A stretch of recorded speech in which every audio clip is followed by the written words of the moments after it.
Assalamualaikum warahmatullahi wabarakatuh. Perkenalkan, nama saya Ilma Tuloniyah dengan NIM 20823032 dari kelas TBI Rombel A. Di sini saya akan meresensi buku yang saya ambil dengan judul Buku Daras Metodologi Studi Islam karya Rustan Effendi. Saya akan menjelaskan terlebih dahulu buku ini.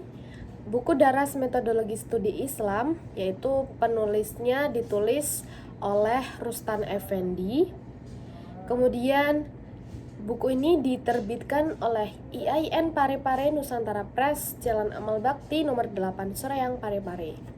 Nah, alasan saya mengambil buku ini menjadi resensi karena menurut saya setelah saya mempelajari mata kuliah metodologi studi Islam, saya mengambil beberapa poin yang di dalamnya itu mencakup ada pengertian agama Islam, penyebaran agama Islam, kemudian di dalamnya juga ada pendekatan-pendekatan dan juga karakteristik agama Islam yang semuanya itu ada dan termuat di dalam buku metodologi studi Islam ini. Nah, untuk poin pertama saya akan menjelaskan mengenai bagian dari kebutuhan manusia terhadap agama. Di buku ini dijelaskan itu ada definisi agama, latar belakang kebutuhan manusia terhadap agama, latar belakang fitrah manusia, kelemahan dan kekurangan manusia, dan juga ada tantangan manusia, serta ada fungsi agama dalam kehidupan. Nah, di dalamnya itu termuat apa aja sih isinya? Termuat yaitu definisi agama. Maksud dari definisi agama itu sendiri apa? Yang di sini dijelaskan bahwa agama dalam bahasa Arab berarti ad-din, yang artinya kepatuhan, kekuasaan, dan kecenderungan. Agama bisa juga berasal dari gabungan a yang ternyata tidak, dan gama berarti kacau. Jadi agama artinya tidak kacau. Agama juga merupakan terjemahan dari bahasa Inggris yaitu religion atau religi yang artinya kepercayaan dan penyembahan Tuhan. Di dalam sini juga ada agama pada umumnya, yaitu menjelaskan mengenai tata keimanan atau keyakinan, kemudian ada tata peribadahan manusia kepada yang dianggapnya mutlak, dan kemudian ada tata kaidah yang mengatur manusia dengan manusia dan alam lainnya.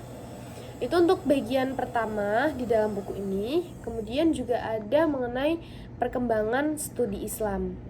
Di dalamnya itu termuat ada studi Islam di dunia, studi Islam di dunia barat, dan juga studi Islam di Indonesia. Yang di dalamnya itu menjelaskan bahwa agama Islam itu berkembang secara bertahap, yang bisa menjadikan agama Islam itu sampai sekarang itu ada dan semakin menyebar ke wilayah dunia yang lainnya juga, di wilayah alam semesta. Kemudian ada poinnya juga yaitu studi Islam dan problematikanya. Di dalamnya itu memuat problem perbedaan paham di kalangan umat Islam, perlunya metode atau pendekatan dalam studi Islam. Kemudian poin selanjutnya itu ada berbagai pendekatan dalam memahami agama. Di dalam poin ini itu dijelaskan ada pengertian pendekatan, urgensi pendekatan dalam memahami agama, pendekatan teologis, historis, fenomenologis, sosiologis, antropologi, dan psikologis. Nah, saya akan menjelaskan sekilas mengenai pendekatan. Arti pendekatan itu apa sih yang ada di dalam buku ini?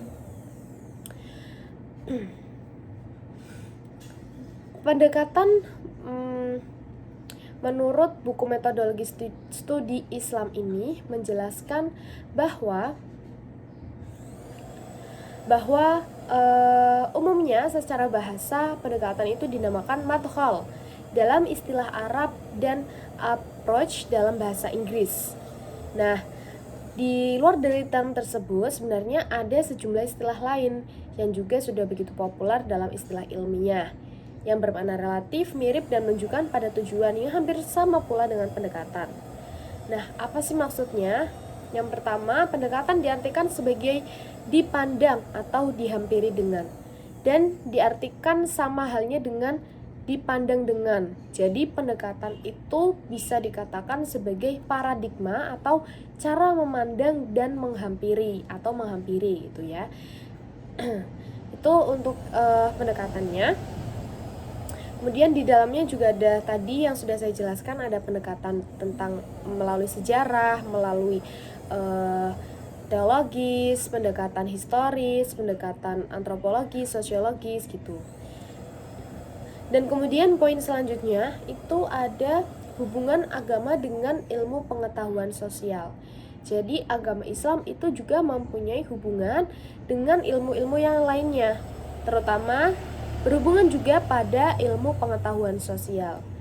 Yaitu poinnya ada pandangan agama Islam tentang ilmu sosial, ilmu tentang bagaimana cara kita hidup bersama dengan manusia yang lain, itu agama Islam sudah mengaturnya sendiri. Kemudian ada ilmu pengetahuan sosial bernuansa Islami dan peranan ilmu sosial profetik pada era globalisasi saat ini. Kemudian poin selanjutnya ada sumber ajaran Islam. Nah, di sini dijelaskan bahwa definisi agama Islam, kemudian ada sumber ajaran Islam dan juga sumber ajaran Islam primer. Di dalamnya itu dijelaskan bahwa ajaran Islam itu merupakan suatu ajaran yang menjadikan kita itu semakin yakin kepada Tuhan kita, yaitu Allah Subhanahu wa Ta'ala. Ajaran Islam juga membawa kita ke jalan yang benar dan juga ke jalan yang lurus, sehingga kita tidak sesat dan tidak salah jalan dalam hal kehidupan.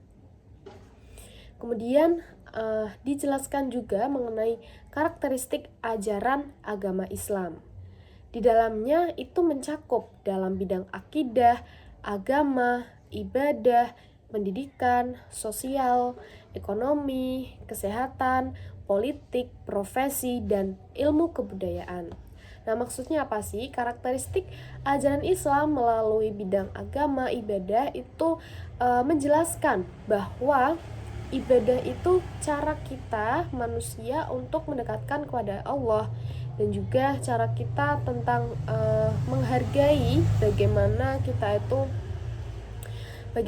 menghormati akan adanya agama tersebut. Jadi kita melakukan suatu ibadah, yaitu di dalam ajaran Islam beribadah, sholat, ada zakat, puasa, itu yang termaktub dalam 5 rukun Islam.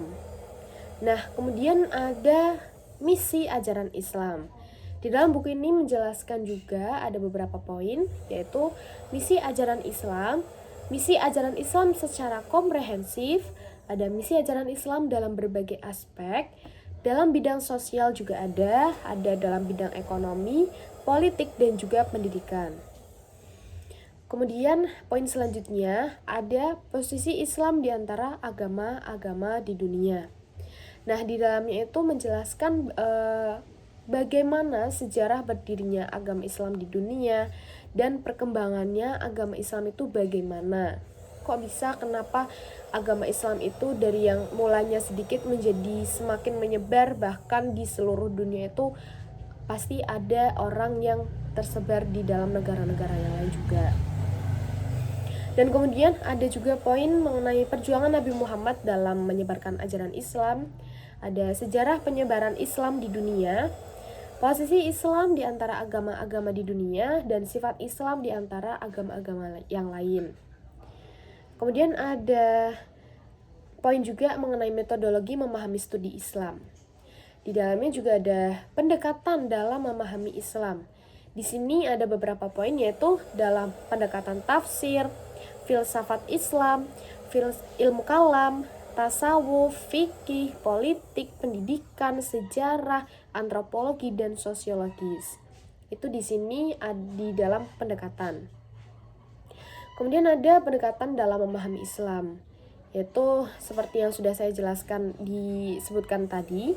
Ada juga di sini mengenai pendekatan normatif, antropologis, sosiologis, teologis, filosofis, historis, dan masih banyak lagi. Kemudian dalam buku ini juga menjelaskan Islam dan ilmu pengetahuan, serta Islam Nusantara sebagai alternatif dalam studi Islam.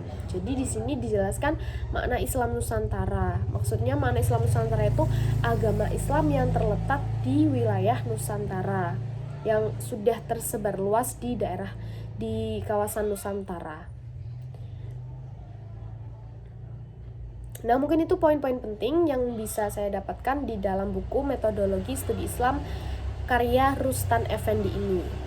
Kenapa saya mengambil buku ini? Karena keunggulan dari buku ini menjelaskan dan juga meyakinkan kita bahwa buku ini itu sangat baik dan juga dapat kita pelajari untuk meyakinkan dan juga untuk menjadikan iman kita lebih baik, serta di dalamnya juga menjelaskan ada karakteristik